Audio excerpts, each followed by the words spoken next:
This is where you get your news without the bias, just the facts. We have big news coming out of the Middle East. Egypt warns Israel that mass displacement of Gazans is a red line.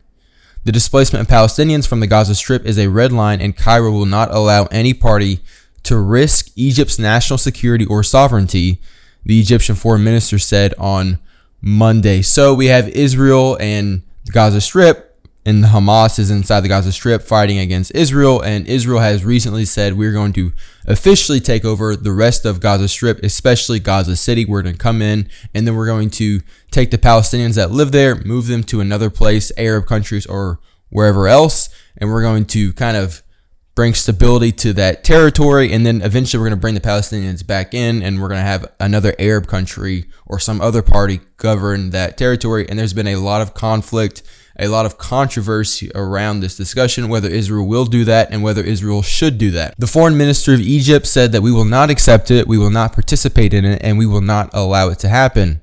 He claims that the displacement is a guaranteed to be a one-way ticket for Palestinians out of Gaza, which would lead to the liquidation of their cause altogether. The Israeli government has never given a detailed vision of what will happen to Gaza after the war, but Prime Minister Benjamin Netanyahu has repeatedly advocated for moving Palestinians from Gaza to other countries, particularly after Donald Trump floated the idea earlier this year. But even after Trump appeared to cool on the proposal, Israeli officials have embraced it. If you remember, Trump's deal was the Arab countries weren't really taking over Gaza, so they were kind of looking for help from the Arab countries, from Egypt, from Jordan. Hey, will you guys come in? Will you govern? Will you bring stability to the Gaza Strip? They weren't really participating in these talks. Israel was obviously very involved in the Gaza Strip, but the Arab countries don't want them inside the Gaza Strip. So Trump made big headlines a few months ago when he said, well, what we'll do is the U.S. will occupy the Gaza Strip. Immediately, all the Arab countries were extremely defensive and said, we don't want the U.S. involved inside the Middle East. So now that Israel has said we want to occupy the Gaza Strip, Egypt is coming out and saying, hold on, stop what you're doing. Egypt is Gaza's only access to the outside world.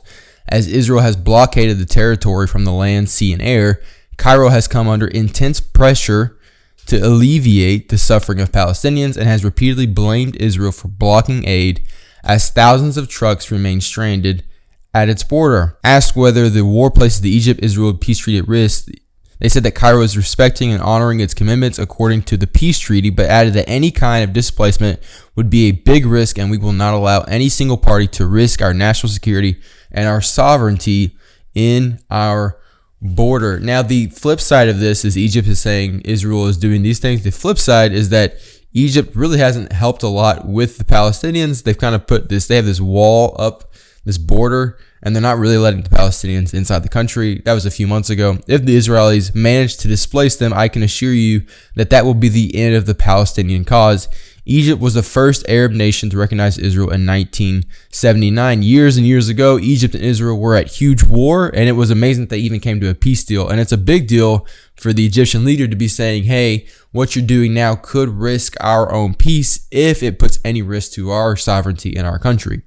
Israeli Prime Minister Benjamin Netanyahu said last week that talks are underway with several countries about taking in displaced Palestinians. The countries involved are South Sudan, Somaliland, Ethiopia, Libya, Indonesia. That was really interesting. These aren't really Arab countries. These are more African nations. And it's interesting because these countries are looking for economic deals with Israel. So there is some sort of trade-off. Hey, we'll bring in the Gazans if we can have some economic deals with businesses with Israel. It's unclear how advanced any of these discussions are and whether they are likely to come to fruition. Some of these countries have denied that they're even in contact with Israel.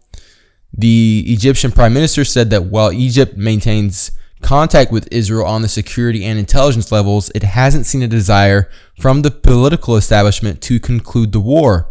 In quotes, unfortunately, we don't have a partner in Israel right now for peace and the two-state solution. We have ministers in the Israeli cabinet right now who do not believe in the two-state solution. The two-state solution is just, can there be a Palestinian state and a Jewish state inside of Israel?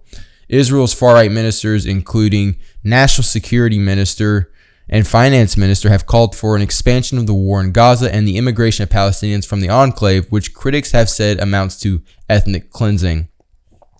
They said that negotiations for a ceasefire and hostage deal are, however, ongoing, adding that we reached a sort of understanding on most of the building issues with regards to the latest proposal submitted by the U.S. envoy Steve Witkoff. Now, all this being said, Egypt is just saying, hey, Israel, we don't want you to do this. Now, whether they're actually going to do anything to say to any actions to back that up, who knows?